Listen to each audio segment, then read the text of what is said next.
Sinuspinde na ng LTO ang lisensya ng SUV driver na sa pilitang kinukuha ang lisensya ng nakagitgitang driver sa Taguig. Sabi ng mga otoridad, nagpanggap pa raw itong pulis. May report si June Veneracion.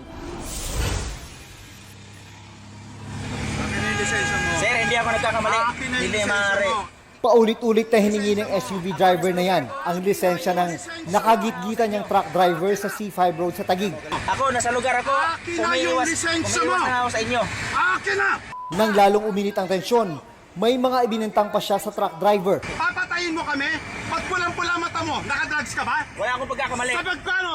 Nanginginig na ako sa'yo. Nang maputol ang video, nagpakilala pa umanong pulis ang SUV driver. Yung biktima po doon ay nagpa-blatter po about that incident at sinasabi po niya ay nagpakilala nga daw pulis po ito at sinasabi na kukunin ko yung baril ko at babarilin kita at alam ko na kung saan ka nakatira. Pero hindi pulis ang registered owner ng SUV, batay sa PNP database. Sabi ng PNP, hindi kung sino-sino lang ang maaring mangumpiska ng driver's license.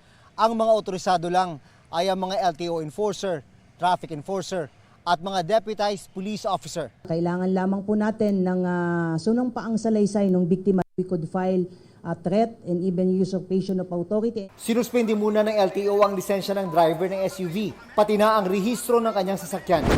Pinagpapaliwanag din ng SUV driver kung bakit hindi siya dapat patawan ng mga paglabag na reckless driving, obstruction of traffic, at improper person to operate a motor vehicle.